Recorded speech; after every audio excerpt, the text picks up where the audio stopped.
할렐루야. 오늘도 살아계신 하나님의 축복과 은혜가 여러분들에게 넘쳐나기를 주 이름으로 축복합니다. 자, 한번 따라하겠습니다. 언약의 성실하신 하나님, 언약의 성실하신 하나님, 언약의 성실하신 하나님. 언약의 성실하신 하나님. 자, 우리가 이제 그 사무엘하 21장을 오늘은 이제 지난 주에는 전반에 대한 말씀을 드렸고 오늘은 후반에 대한 말씀을 드리는데 지난주에 드렸던 말씀이 그 공통점이 이제 언약이죠. 다윗의 왕국이 이제 마무리되어지는 그 시점이에요. 그렇죠? 그 즈음에서 이제 그 언약이라고 하는 그 메시지를 전달하기 위해서 하나님은 어떤 분이신가? 사실은 그 다윗의 어떤 왕국의 그 마무리는 거의 이제 20장에서 끝나는 거예요. 20장에서 끝나는데 이제 21장에서는 전에 다윗 왕국에 있었던 과거에 있었던 일들에 대한 회고가 하나가 있었죠. 그게 뭐냐면 다윗 왕 때 3년 동안 비가 오지 않는 기근이 들은 거예요. 말씀드렸지만 그 팔레스타인 지역은 3년 동안 비가 오지 않으면 어떻게 되겠어요, 여러분들? 난리가 나겠죠. 그래서 다윗이 하나님 앞에 나가서 하나님, 이 나라가 3년 동안 기근이 들어서 이 민족이 지금 먹을 것을 구하지 못하고 있는데 이게 어떻게 된 일입니까? 그랬더니 하나님께서 과거의 일을 회상시켜 주셨어요. 그것은 뭐냐면 기브온과 여호수아 사이에 있었던 언약이었어요. 그것은 뭐냐면 기브온 사람들은 아모리 사람 중에 이방인이었는데 여차저차한 그 여호수아를 속이긴 했지만 결국은 여호수아가 그들을 하나님의 백성으로 받아들이게 되어지죠. 그래서 그들이 하나님의 이스라엘 백성으로 받아들이게 되어지면서 수많은 역사가 흘렀는데 사울 왕이 민심을 얻고자 기브온 사람들, 이방 사람들을 이렇게 쳐서 이렇게 죽였던 일로 인해서 하나님께서 가뭄을 줬다. 그래서 기브온 사람들을 불러서 다윗이 뭐라고 말하죠? 내가 너에게 어떻게 했으면 좋겠느냐? 그랬을 때 기브온 사람들이 그 율법대로 이제 사울의 자손들 중에 7명을 우리에게 주시면 우리가 그들을 율법대로 처리하겠습니다. 그래서 그 7명을 이제 다윗이 내어주는데 거기에 여러분들 기가 막힌 그 니스바라고 하는 여인이 있었죠. 기막힌 운명을 살았던 그 여인. 근데 그 여인이 두 아들을 나무에 걸려 내달았을 때에 지난주 사진도 좀 보여드렸지만은 낮에는 이 날짐승들로부터 자기 그 아들을 보호하고 밤에는 들짐승으로부터 무려 장장 한 6개월 가까이 그렇게 했던 일들이 다윗에게 들려지게 되어지고 결국은 정치적인 그 이슈에 의해서 사울 일가에 대한 장례식을 미뤄왔던 것들을 이제 마지막에 다 처리하는 그러한 그 장례식의 마무리. 그래서 이 다윗의 왕국은 늘 말씀드리지만은 하나님 나라라고 하는 왕국을 담고 있기 때문에 다윗의 왕국이 어떻게 끝나느냐가 굉장히 중요한 이슈인데 다윗의 왕국이 뭘로 끝났죠? 멀시, 그리고 은혜를 베푸는 이것으로 끝나게 되어져요. 그래서 여기에 이제 그 대두됐던 먼저 지난주에 대두됐던 것은 어디서부터 시작되었죠? 기브온과 여호수아 사이에 있었던 언약, 이것으로부터 시작이 되어졌단 말이에요. 그러면 연장선 측면에서 오늘 이제 21장 그 뒷부분을 여러분들과 같이 나누게 되어지는데 이제 오늘도 그 언약이라고 하는 그 측면에서 우리가 오늘 말씀을 계속해서 이어가는 대목입니다. 좀 아까도 얘기했다시피 하나님의 왕국을 담고 있는 다윗의 왕국이 다윗의 왕국을 통해서 하나님은 어떻게 하나님의 약속과 언약을 성실하게 이행해 오셨는가에 대한 이야기를 계속해서 오늘 말씀을 통해서 열거해주고 있는 거예요. 오늘 이 말씀을 여러분들이 독자들이 이렇게 읽어가다 보면 여기에 무슨 구속사적인 의미가 담겨져 있기 때문에 이런 설명을 붙였을까 여러분들이 생각하겠지만은 그러나 여기에 보면 오늘 말씀에는 그런 그 마음의 종합적인 의구심이 드는 본문이지만은요 오늘 말씀에서 그 언약이라고 하는 측면을 우리에게 이야기해주고 있어요. 자, 이미 지난주에 말씀드렸다시피 사무엘 하에 대한 구조가 조금 그렇게 간단하지는 않습니다. 왜냐하면 계속해서 역사적인 순서대로 이어왔단 말이에요. 그런데 사실상 보면 지난주에 시작되어졌던 21장서부터 마지막 끝나는 24장까지는요 사실 부록에 가깝습니다. 그건 역사적인 순서에 의해서 되어진 것이 아니라 제가 지난주에 뭐라고 말씀드렸죠? 다윗의 왕국이 하나님의 왕국을 품고 끝나면서 그 왕국, 하나님의 나라에 대한 왕국의 정확한 메시지를 강조해 주기 위해서 이렇게 부록들이 쓰여진 거예요. 그래서 다음 그 22장에는 다윗의 노래예요. 다윗이 정말 하나님을 찬양하고 노래하는 다윗의 노래가 연출이 되어지고 있습니다. 그래서 오늘 이 부록 같은 이 말씀 속에는 배열상의 역사적인 순서는 맞지 않지만 그러나 여기에서 영적인 모습들을 담고 있음을 이야기해 주고 있어요. 자, 그러면 여러분들에게 한번 기억이 났는지 모르겠어요. 제가 그 사무엘하 8장 9장쯤 되어서 여러분들에게 말씀을 전달할 때 블레셋은 더 이상 나오지 않는다고 말씀드렸죠.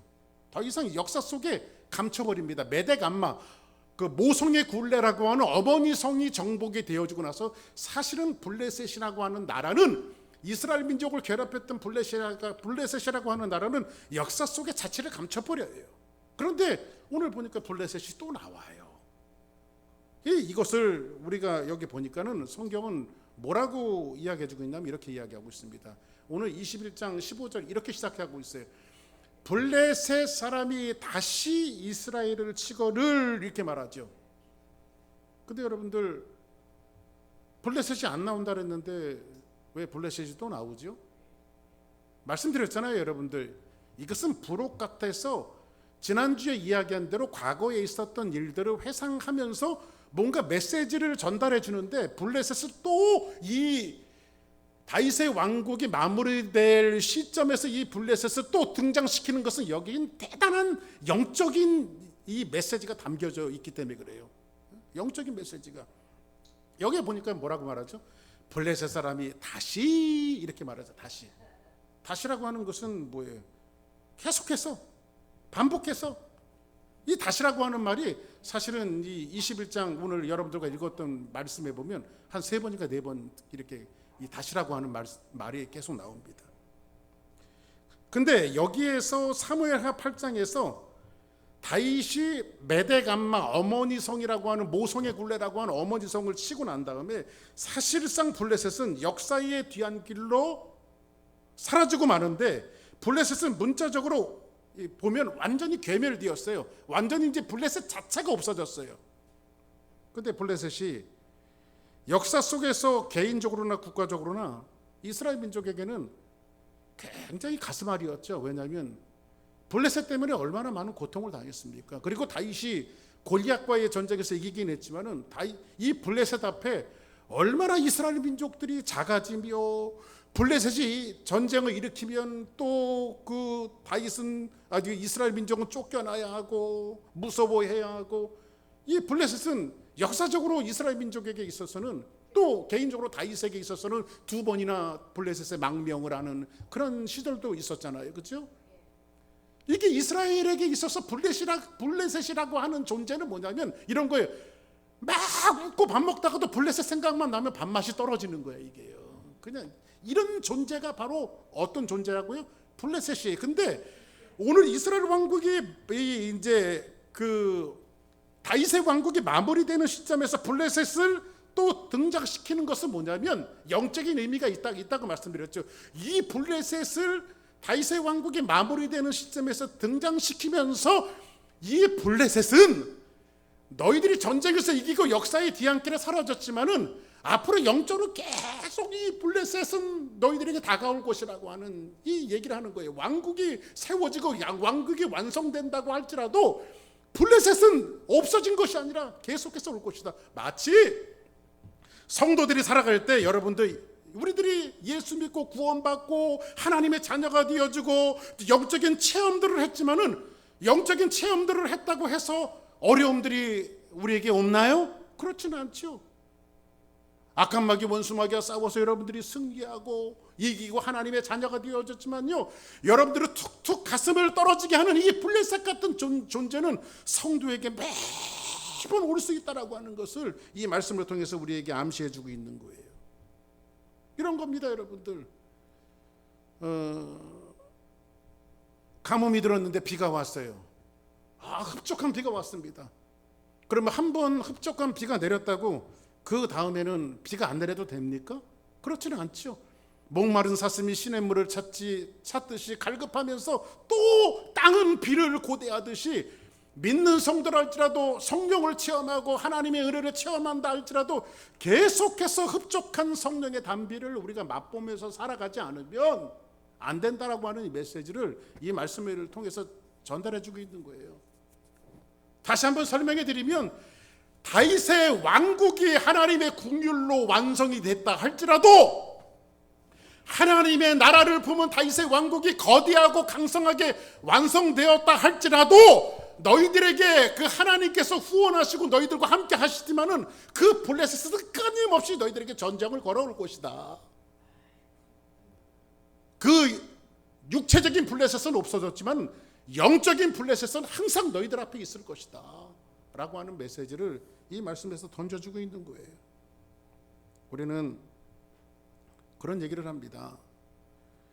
영적으로 뭐 다들 체험이 있으시죠. 구원받고, 오늘 그 일부 예배 때도 우리 백안길 목사님께서 그 예수님 왜 우셨는가에 대한 이야기를 하셨는데, 그것도 막 그 소리내서 통곡하시면서 우시는 예수님의 모습들. 언제부턴가 우리에게 그 예수 그리스도를 영접할 때는 눈물이 있었고 은혜가 있었고, 그냥 눈 감고 주님만 불러도 뒤밤에 그냥 눈물이 하염없이 흘러던 그런 시절들이 있었어요. 근데 언제부턴가 우리에게 눈물이 말랐어요. 기도의 자리에 오지 않고 예배의 자리에 오지 않아요. 하나님 은혜의 자리에 오지 않아요.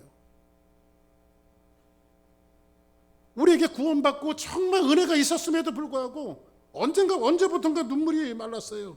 그리고 사람들은 이런 얘기를 하죠. 내가 소실 적에는 말이야 이런 은혜가 있었는데, 옛날에는 무슨 은혜가 있었는데. 그래서 여러분들 추억의 앨범을 뒤적뒤적거리죠. 그러니까 오늘이 가난한 사람들은 왕년 얘기를 많이 해요. 오늘이 부유한 사람들은요 왕년의 얘기를 안 해요. 근데 오늘이 가난하기 때문에 이 왕년의 얘기, 과거의 얘기를 하는 거예요. 그래서 우리는 이 영적인 문제가 끊임없이 다가옴을 이야기하면서, 오늘 블레셋 사람이 오늘 이 대개 이 말씀은 이 블레셋 사람들이 오늘 여러분들에게 증거해 주는 말씀은 학자들은 8장과 9장 사이쯤을 얘기해요. 그런데 이 말씀을 다시 한번 끄집어내고 있는 것은 블레셋 사람이 다시 이스라엘을 쳤다라고 하는 것은 이스라엘 왕국의 마무리 되어지는 이 시점에 할지라도 너희가 이것이 끝이 아니다. 그리고 블레셋 같은 존재는 계속해서 너희들에게 도전해 올 것이다라고 하는 메시지를 던져주고 있는 겁니다. 자, 그러면 오늘 이 말씀을 이제 우리가 그런 의미로 받아들이면서 저도 설교 준비하면서 리뷰하면서 이분에 대한 이야기를, 저는 책을 읽어보지는 않았으면은 그 서경석 장군이라고 하는 분이 그 전투감각이라고 하는 책을 내셨는데, 그분이 이제 다 리타이어 하신 분입니다.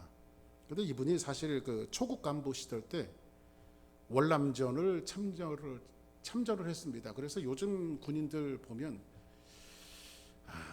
저도 좀 가끔 언론 매체를 보면서 요즘 군인들이 북한하고 전쟁이 나면 총이나 제대로 쏠까 싶은 그런 의구심이 들 정도로 이 한국 군인들에 대한 신뢰가 별로 없어요, 저는. 왜냐하면 너무 유약한 것 같아요. 근데 그 요즘 군인들에 대한 그 안타까운 마음을 가지고 이분이 전투감각이라고 하는 책을 써서 이 젊은 군인들에게 이 책을 좀 읽어봤으면 좋겠다라고 이야기하면서 거기 이 책에 두 가지 중요한 점을 이야기하고 있어요.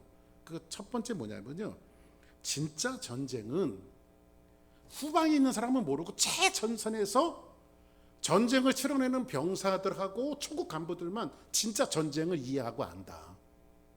그러니까는 여러분들 영적인 현장 속에서 여러분들은 지난 한 주간도 계속해서 싸웠잖아요, 그렇죠? 계속해서 영적인 전쟁의 현장에 있는 사람들만이 여러분들이 부딪히면서 하나님의 은혜를 구하는 거예요.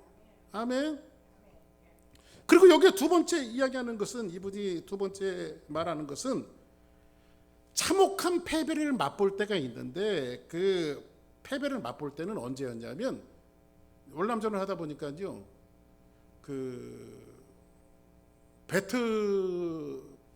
베트콩들하고 전쟁을 하잖아요. 근데 베트남 전쟁에서 사회주의 공산주의자들이 승리할 수 있었던 것은 뭐냐면, 이 호치민은요, 인민의 마음을 사는 전쟁을 했대요.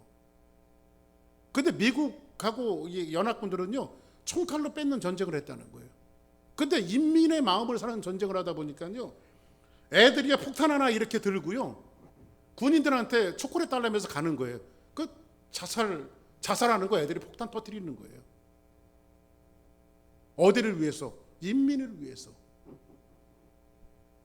그러니까는 이게 전쟁이 어디가, 이 전선이 분명하지가 않은 거예요. 어디가 적인지 어디가 아군인지 이 전세가 분명하지 않은 거예요. 그러다 보니까는 여기저기서 폭탄이 터지다 보니까 미군도 죽고 아군들이 다 죽어가는 거예요.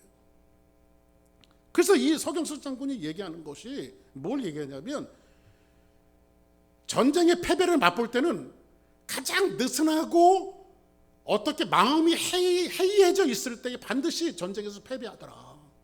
이걸 얘기했어요. 왜 제가 이 말씀을 드리냐면, 영적인 것도 똑같은 것 같아요. 우리는 최전선에서 마귀들과 싸우는 그런 주님의 군사들이에요.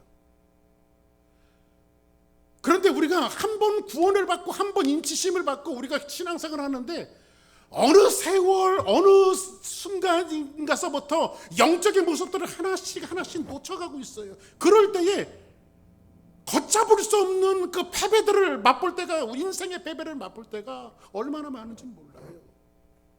그래서 베드로 사도가 그런 얘기를 했습니다. 마귀들이 우는 사자와 같이 삼키를 차려찼는데, 오늘도 마귀들이 울면서 어느 교회를 삼킬까, 어느 성도를 삼킬까 찾고 있다는 거예요. 그래서 여러분들 한번 따라하겠습니다. 방심은 금물이다. 방심은 금물이다. 항상 영적으로 깨어 있어야 돼요. 할렐루야. 영적으로 깨어 있어야 돼요.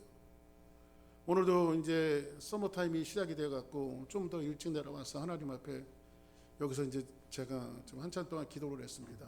근데 오늘 아침에는 그렇게 하나님께서 제 마음속에 은혜를 주세요.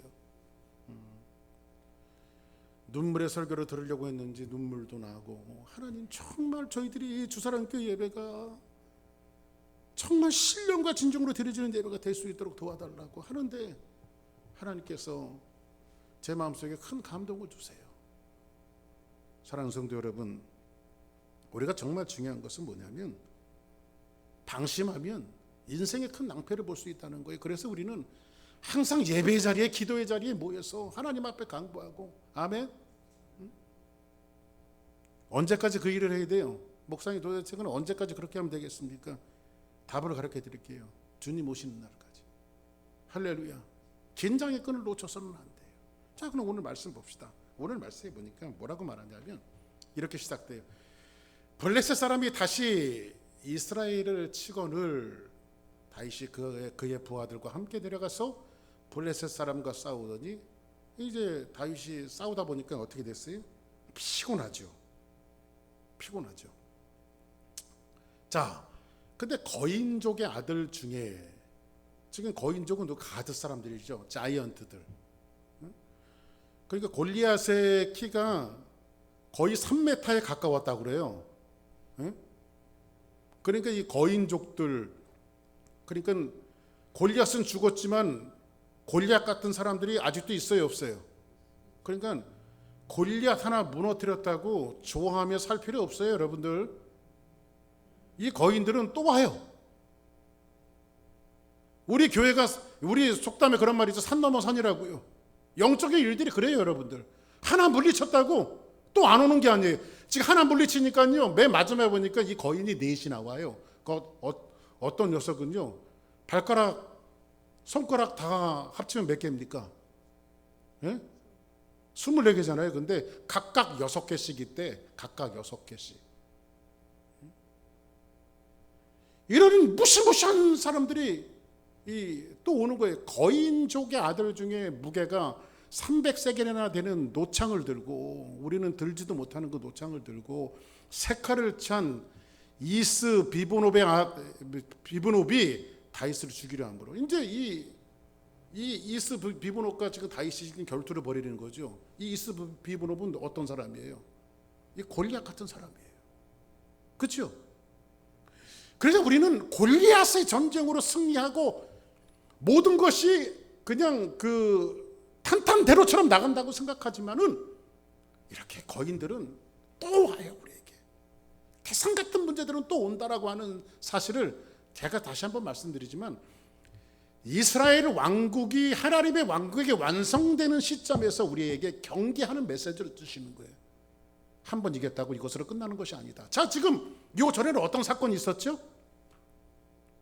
압살롬의 반란을 제압하고, 또 반란이 또 있었죠. 세바의 반란을 제압하고, 그리고 이스라엘 왕국의 다윗을 통해서 통치가 시작되어지는 이 왕국이 완성되어지는 그 시점에, 이제 완성되어지는 그 시점에 부록처럼 이 언약을 근거로 해서 하나님의 나라는 궁율로 끝나야 하고, 또 너희들이 영적으로 이렇게 세워졌다고 해서 그것이 끝나는 것이 아니라 이렇게 영적인 거인들, 골리앗 같은 존재들은 얼마든지 너희들에게 또 다가온다라고 하는 것을 경계심처럼 세워주고 있는 거예요, 말씀은요.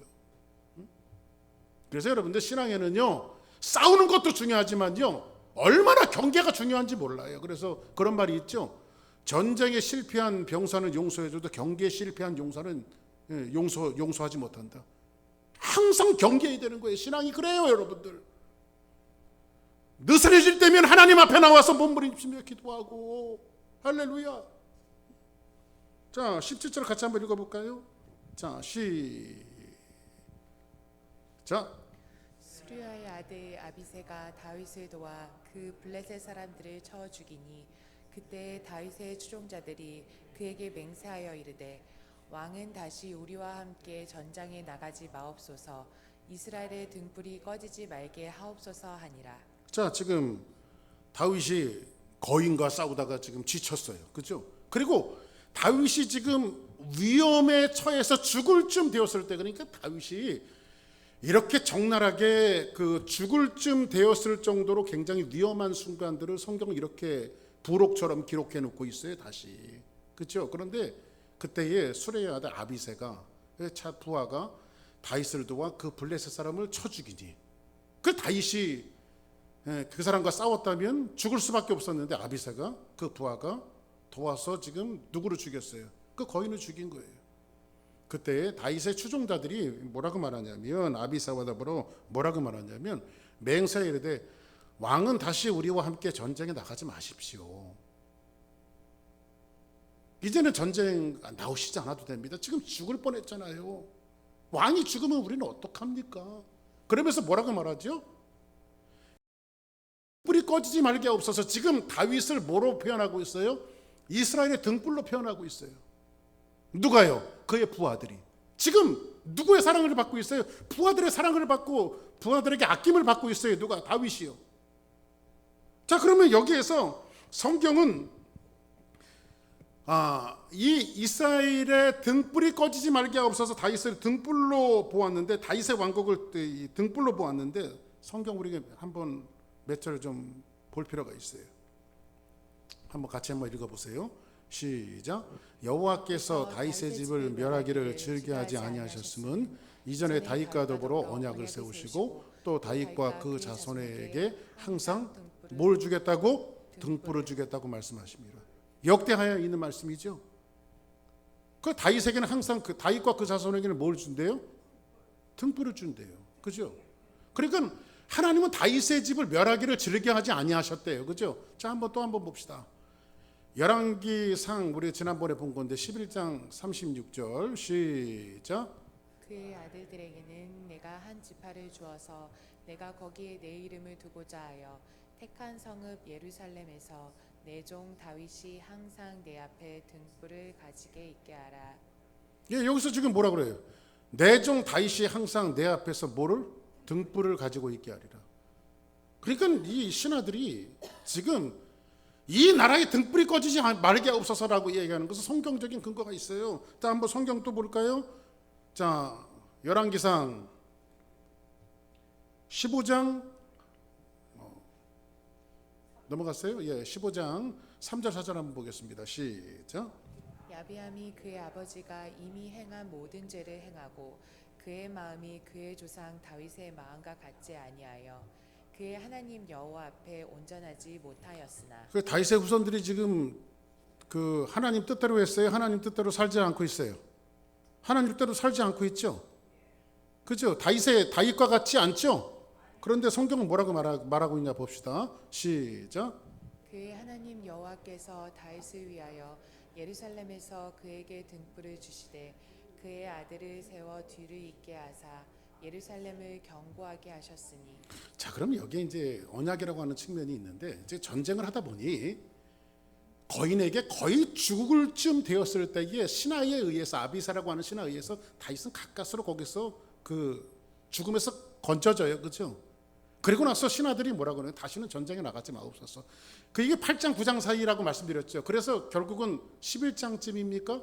그 밧세바의 사건이 전쟁 안 나가고 이따가 이제 밧세바 사건이 터지는 거예요. 역사적으로 이렇게 보면. 그런데 오늘 여기 보니까는 다윗을 뭐라고 말하냐면 하나님께서 그의 자손에게 등불을 주겠다고 지금 언약을 하고 있어요. 그들이 잘하든지 못하든지, 그들이 하나님 앞에 성실하든지 성실하지 않든지, 하나님께서는 이 전쟁을 마무리하는 끝에 이스라엘 왕국이 마무리되어지는 끝에 뭐라고 이야기하고 있냐면, 너희들이 어떻게 산다 할지라도 너희의 왕국은 내가 보존하고 지키겠다라고 하는, 하나님께서 자기를 두고 자기 선언을 하시는 거예요. 내가 너희들을 지키겠다. 이게 언약이에요. 한번 따라하겠습니다. 하나님께서 나를 지키신다. 하나님께서 우리 교회를 지키신다. 할렐루야. 이 말은 뭐냐 이거예요. 여러분들이 누구를 계속 도와주고 있다고 생각해 보세요. 근데 그 사람이 잘하고 있으니까 도와주는 거예요. 다윗처럼 하나님의 길을 걸어가고 주의 길을 걸어가니까 도와주는 거예요. 근데 후손들로 내려가면서 자꾸 죄를 짓고 하나님의 말씀대로 살지 않고 내 뜻대로 살아가질 않아요. 그러면 우리는 어떻게 될까요? 걷어들여. 이렇게 말하죠. 걷어들여. 더 이상 저것들은 그 하나님의 축복을 받을 만한 자격이 없는 것들이야. 이렇게 이야기하겠죠. 그러나 하나님은, 오늘 제가 언약에 성실하신 하나님이라고 말하는 것은 뭐냐면, 다윗에게 등불을 주겠다고 말씀하시는 것은 뭐냐, 그들이 잘하든 못하든 하나님은 다윗의 나라가 지금 세워지는 시점에서 뭘 언약하고 계시는 거냐면, 너희들은 내가 지키겠다. 이 나라는 하나님이 세우신 나라는 내가 지키겠다라고 하는 것들을 말씀을 통해서 선언하고 계신 거예요. 지금 이 말씀에서 다윗이 아주 피곤해서 위기에 빠진 연약한 모습을 이 말씀을 통해서 그려내고 있어요. 다윗의 왕국에 위기가 온 겁니다. 근데 보통 군대도 아니라 이 사람들은 뭐예요? 거인족들의 자이언트, 그것도 골리앗 같은 사람이 한 사람이 온 것이 아니라 4명이나 왔어요. 4명이나. 이런 시점에서 왕국은 지금 꺼져가는 등불처럼 되어져 있어요. 그럼에도 불구하고 하나님께서는 뭐라고 말씀하십니까? 꺼져가는 등불처럼 없어질 것 같고 쓰러질 것 같고 무너질 것 같지만 하나님께서 그 등불을 끄지 않겠다는 거예요. 오늘을 살아가는 저와 여러분들 마찬가지. 내가 구원을 받았고 하나님의 자녀가 되어졌고 또 주사랑교회를 섬기고 있고, 어떤 면에서 보면 이것이 꺼질 것 같고 없어질 것 같고 사라질 것 같지만은 하나님은 절대 여러분들의 가정에 등불을 끄지 않고 주사랑교회 등불을 끄지 않아요. 하나님은 하나님의 뜻대로 이 교회를 이끌어 나가실 거예요. 아멘. 그래서 성경은 이사야서 뭐라고 이야기합니까? 상한 갈대를 꺾지 아니하시며 꺼져가는 등불을 끄지 아니하시고 진실로 정의를 시행할 것이며 그는 쇠하지 아니하며 낙담하지 아니하고 세상에 정의를 세우기에 이르르니 섬들이 그 교훈을 앙망하리라. 할렐루야. 갈대를 꺾지 않습니다. 꺼져가는 등불을 끄지 않아요. 지금 다윗의 왕국이 다윗이 굉장히 극한 위험한 상황이에요. 골리앗을 이겼더니 4명이 쳐들어왔어요. 골리앗 같은 사람 4명이. 근데 다윗이 지금 거반 죽게 되어지고 이 장군들과 비교해서 다윗의 연약한 모습들을 보여주고 있어요. 다윗 죽으면 등불이 꺼지는 거예요. 오죽하면 그 신하들이 뭐라고 이야기했어요? 전쟁에 나오지 마십시오. 등불이 꺼집니다. 이렇게 말하잖아요. 등불이 꺼집니다. 당신이 죽으면. 그런데 이 위기 상황 속에서 하나님은 뭐라고 말하냐면 내가 다윗의 왕국은 다윗의 집은 내가 등불로 삼았는데 그 등불을 절대 끄지 않겠다. 이게 언약이에요. 그래요, 여러분들. 여러분들이 어떤 언약을 갖고 어떤 믿음을 갖고 어떤 포부를 갖고 살아가냐 하면요, 여러분 힘들고 어려울 때 그래 하나님께서 나와 언약하셨으니까 나를 하나님의 자녀라고 삼아주셨으니까 나를 하나님의 백성이라고 삼아주셨으니까 나는 절대 꺼지지 않아. 내가 꺾어질 것 같으면 나는 아주 부러지지 않을 거야. 왜? 하나님이 나와 약속하셨기 때문에. 이게 하나님의 왕국을 품고 있는 교회 성도들이 가져야 될 믿음이라는 거예요. 아멘. 아무리 세상이 거대하고 자이언트족들이 대들고 아무리 힘들게 하고 어려워도 어느 누구도 하나님의 언약을 갖고 있는 백성들은 무너뜨릴 수 없다라고 하는 것을 이 21장에서 다윗의 왕국이 완성되어지고 마무리되어지는 시점에서 내가 너희 나라를 괴멸시키지 않고 꺼져가는 등불처럼 세상에 보일지라도 아주 끄지 않겠다. 내가 너희들을 지키겠다가 하나님께서 당신의 약속을 천명하고 계신 것입니다. 왜요? 그거 이유가 뭐 때문에 그렇죠? 오늘 설교 제목이잖아요. 하나님은 언약하신 것에 성실하시기 때문에. 성경에 보니까 이스라엘 민족들이 금송아지를 만들어 놓고 막 춤추고 난리가 났잖아요. 그렇죠? 그러니까 하나님께서 뭐라고 말하냐면 모세에게, 모세야, 내가 이 민족들을 이 광야에서 다 쓸어버리고 다 죽이고 너 하나로 다시 시작하겠다. 그러니까는 저는 그 대목에서 하나님의 마음이 어떻게 그렇게 이해가 잘 되어지는지. 응? 다 죽이고 너 하나로 다시 시작하겠다. 그랬더니 모세가 하나님 앞에 중보자로 나가서 첫 번째 이런 기도를 해요. 하나님, 이러려고 우리를 구원하셨습니까? 하나님, 저 백성을 불쌍히 여겨주십시오. 그랬더니 하나님 응답하시는데 불쌍히 여기지 않을 거야. 다 죽일 거야. 다 쓸어버릴 거야. 두 번째 기도합니다. 하나님, 만약에 이 백성들이 광야에서 죽으면, 광야에서 다 죽으면 원수들이 웃습니다. 애굽 사람도 웃고 우리가 들어갈 그 가나안 땅에, 이 가나안 땅 7부족도 웃을 것이고 이 광야에 우리와 크고 작은 전쟁을 치렀던 많은 원수들이 웃을 겁니다. 하나님, 그래도 이 민족을 멸하시겠습니까? 그랬더니 하나님 마음을 돌이키지 않아요. 그래도 멸하겠다. 내가 너와 다시, 너 하나를 두고 내가 다시 시작하겠다. 하나님 고집을 부리세요. 그랬더니 모세가 하나님 앞에 어깨를 피고 나가서 뭐라고 말하냐면, 하나님 좋습니다. 죽일 때 죽이더라도 한 가지 물어볼 게 있습니다. 그래, 뭐냐 그랬더니, 그러면 우리 조상 아브라함과 이삭과 야곱에게 언약하신 하나님, 그때 하나님하고 지금 하나님은 다른 하나님입니까? 라고 이야기하니까 성경은 정확하게 뭐라고 말하냐면, 하나님께서 그 언약을 기억하셔서 그들을 죽이지 않으시기로 작정하신 거예요. 할렐루야. 뭘 기억하셨어? 언약을 기억하셨어. 이게 하나님의 약속이에요. 하나님의 은혜예요. 아멘입니까? 여러분들과 저는 주사랑교회는 하나님의 언약을 받은 존재들이에요. 할렐루야. 그 언약 때문에 하나님께서 멸하지 않는 거예요. 다윗의 왕국이 무너질 것 같지만 하나님이 붙들기로 한 왕국이기 때문에 이 왕국은 영원히 무너뜨릴 수가 없어요. 할렐루야. 그 이 왕국이 무너지지 말아야 돼요. 왜냐하면 이 왕국에 예수 그리스도의 왕국을 품고 있기 때문에 그래요. 다윗의 왕국이 세워지고 무너지지 말아야 하나님의 왕국이 무너지지 않고 예수의 왕국이 무너지지 않고 구원이 무너지지 않는 거예요. 그것을 다윗의 왕국의 마무리 시점에서 그것을 완성시킴으로 언약을 확증하시는 거예요, 하나님께서. 자, 우리 18절부터 한번 볼까요? 자, 같이 한번 읽습니다. 시작. 그 후에 다시 블레셋 사람과 곱에서 전쟁할 때 후사 사람 시브게는 거인족의 아들 중에삽을 쳐 죽였고. 자, 여기 또 거인족이 또 하나 나오죠. 쳐 죽이고. 자, 그 다음에 19절 시작. 또다시 블레셋 사람과 곱에서 전쟁할 때 베들레헴 사람 야르오르김의 아들 엘하나는 가드 골리앗의 아우 라흐미를 죽였는데 그 자의 창 자루는 배틀채 같더라. 골리앗의 아우도 전쟁을 라음이라고 하는 골리앗의 아우도 전쟁에 참여했네, 이 거인이. 그죠? 근데 이 사람들 지금 누가 죽이고 있어요? 예, 이스라엘 그 다윗의 부하들이 죽이고 있죠, 지금요. 그다음에 20절. 자, 시작.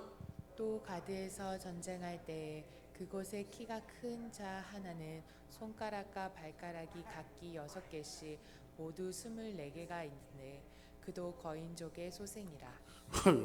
거인족의 소생인데 손가락과 발가락이 각각 6개에 전부 다. 이 무슨 이런 괴물이 있는지 모르겠어요. 자, 그다음 21절 시작. 그가 이스라엘 사람을 능욕함으로 다윗의 형 삼마의 아들 요나단이 그를 죽이니라. 여기서 보니까는 이스라엘 사람을 능욕하는데 다윗의 형 삼마의 아들이 또 그 요나단이 그를 죽였어요. 22절 마지막 시작. 이 네 사람 가드의 거인족의 소생이 다윗의 손과 그의 부하들의 손에 다 넘어졌더라. 여기서 보니까 몇 사람이 이 네 사람은 누구예요? 거인들이죠. 거인, 골리앗 같은 거인들이에요. 자, 그럼 여기서 이제 말씀을 좀 정리해 보겠습니다. 우리가 사무엘상 17장에 다윗과 골리앗의 전쟁이 나오죠. 이 골리앗이 이스라엘 민족을 막 비방하고 모욕을 주고 있었을 때에 다윗이 물맷돌 가지고 너는 칼과 단창으로 오지만 나는 만군의 여호와 이름으로 가노라 해서 다윗이 골리앗을 무너뜨려요. 그죠? 근데 그때는 여러 사람이 같이 싸웠습니까? 혼자 싸웠습니까? 얘기해 보세요. 여러 사람이 같이 가서 골리앗을 물리쳤어요? 아니면 다윗이 혼자 가서 물리쳤어요? 혼자 물리쳤죠, 혼자. 그런데 오늘 역사가 흐르고 나서 다윗의 왕국이 완성되어질 즈음에 이 메시지를 던지면서 사무엘하 21장에 와서는 다윗의 용사들이 같이 가서 다윗과 함께 승리를 거두고 있다는 거예요. 혼자 싸우는 것이 아니라 지금 형세를 볼 때 전혀 이길 수 없는 싸움인데도 불구하고 골리앗 같은 사람이 네 사람이 오니 어찌 이기겠어요? 다윗도 위험에 처했는데. 그런데 다윗과 함께한 그 용사들이 같이 가서 지금 싸우고 있는데 전쟁을 지금 이 네 사람을 다 이기고 있어요. 지금 전쟁에서 승리하고 있어요. 여기서 우리에게 주는 메시지는 뭐냐면 한번 따라하겠습니다. 하나님의 나라는 항상 함께하는 역사다. 함께하는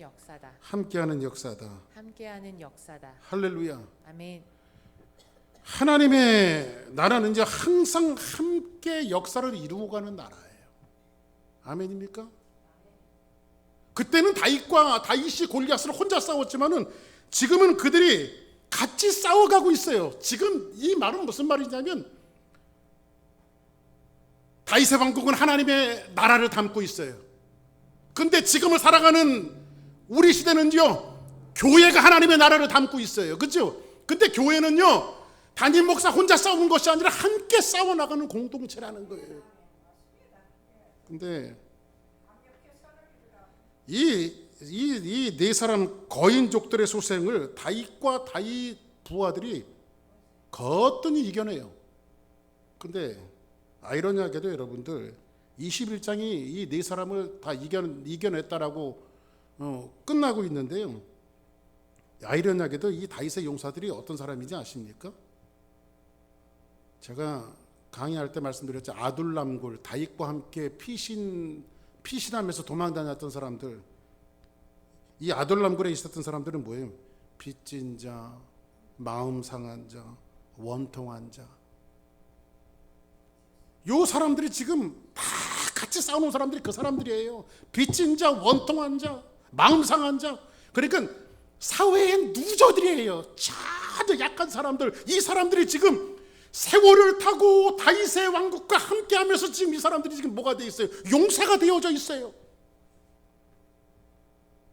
교회가 이제 우리가 작년에 20주년 했습니다. 교회가 세월을 타고 말씀을 공부하고 신앙생활을 하다 보면요, 세월을 타고 다윗의 왕국이 보잘것없고 처음에는 모였을 때에 각설이 뗄 때도 아니고 마음 상한 자, 사회 누저들, 빚진 자들, 헐벗은 사람들, 이 사람들이 다윗의 주변에 사람들이 모이기 시작했어요. 근데 그 사람들이 세월을 거쳐서 지금 용사가 되어지고 있고, 다윗이 골리앗을 이겼듯이 그 용사들이 지금 거인들을 이겨내고 있어요. 공동체가 되어져서요. 이게 교회가 가져야 될 모습 아니겠어요? 세월이 가고 20년이 가고 30년이 가고 교회가 말씀 공부하고 신앙이 성장해 가면서 수많은 거인들, 다윗이 골리앗 같은 거인들이 올 텐데, 이제 담임 목사 한 사람이 나가서 싸우는 것이 아니라 여러분들이 용사가 되어서 그 사람들과 같이 싸워야 돼요. 할렐루야. 그래서 담임 목사도 골리앗을 물리치고 여러분들도 골리앗을 물리치고 거인들은 물리치는 그런 전장의 용사들이 되어져야 된단 말이에요. 우리가 그것이 하나님의 나라를 품고 있는 교회가 가지고 싸워야 할 영적인 모습들인 거예요. 오늘 다윗의 왕국이 마무리되는 시점에서 이런 사회의 낙오자들, 불쌍한 사람들, 이 사람들이 왕국을 이루어서 이 부록과 가까운 이 사무엘하 21장의 이 말씀을 우리에게 주는 것은 뭐냐면, 이 낙오자들 같은 인생들이 결국은 여러분들 그거잖아요. 전쟁을 하나님이 하시는 거지 우리가 하는 게 아니에요. 그런데 하나님께서는 뭐라고 말하냐면 그 하나님의 일에 여러분들이 동참해 주기를 원해요. 같이 하기를 원해요. 아멘입니까? 같이 하기를 원해요. 얼마든지 하나님을 혼자 하실 수도 있어요. 그러나 여러분들 같이 하기를 원해요. 그래서 하나님께서 누구를 부르세요? 빚진 자들 부르시고 마음 상한 자들 부르시고 사회의 약한 자들 부르시고 누저들을 부르고, 그 누저들이 누구예요? 박 목사 같은 사람들이에요. 나같이 부족한 사람을 하나님께서 세우셔서 목사 삼아주시고 복음 전하는 자로 삼아주셨으니까 얼마나 그것이 감사한지 모르겠어요. 예? 그 낙오자 같은 인생을 부르셔서 하나님의 일에 동참하는데, 지금까지 하나님의 일을 해왔던 것이 사실 박 목사가 했던 일이 없더라고요. 하나님이 하셨어요. 그런데 하나님께서 야, 내가 다 일 처리해놨으니까 너 그냥 밥상에다가 숟가락만 올려놔라. 그래서 숟가락 딱 올려놨더니 아이고 잘했다 야 하면서 칭찬해 주시는 거예요. 하나님이 저를요. 그죠? 오늘 성경은 전부 다 동역의 역사예요. 왜 그런지 아십니까? 하나님은 천지를 창조하셨어요. 태초에 하나님이 천지를 창조하시니라. 땅은 혼돈하고 공허하며 하나님의 신은 수면에 운행하시니라. 천지를 창조하실 때 성부 하나님께서 혼자 다 하신 것이 아니라 성부와 성자와 성령 하나님이 같이 세상을 만드셨단 말이에요. 그러니까 하나님의 사역은 동역하는 사역이에요. 동역하는 사역. 우리는 말씀을 정리하면서 다윗의 왕국은 이제 마무리가 되어집니다. 근데 마무리가 되어졌다고 끝나는 것이 아니라 골리앗 같은 거인들은 온다는 거죠. 근데 그 전쟁에서 누가 싸우고 있습니까? 다윗이 지치고 위험한데, 다윗이 죽을 것 같았을 때에 세월을 거쳐서 용사가 되어져 있던 신학의 용사들이 나가서 대신 다윗을 위해서 싸워줘요. 근데 거인 같은 골리앗 같은 이 존재들은 넷이나 전부 다 죽어요. 죽여요. 사랑하는 여러분, 여러분들도 그런 용사가 되기를 바랍니다. 아멘. 오늘 말씀을 정리하면서 세 가지 기억하십시오. 하나님은 약속에 성실하신 분이시다. 아멘. 두 번째로는 골리앗 같은 세상의 가치관 앞에 저와 여러분들이 매일 부딪힐 수 있다는 거. 한 번 골리앗 이겼다고 탄탄대로가 아니라 한 놈 이겼더니 네 놈이 다가온다 이 말이에요. 그때 우리는 같이 싸워야 돼요. 맨 마지막에 뭐라고요? 같이 싸우는 공동체. 이것이 하나님의 나라를 품고 있는 다윗의 왕국이 가져야 될 싸움이고 오늘 교회가 가져야 될 싸움인 것을 여러분들 명심하시고 한 주간도 믿음으로 승리하는 여러분들 되기를 주의 이름으로 축복합니다. 우리 다 같이 자리에서 일어나시겠습니다. 546장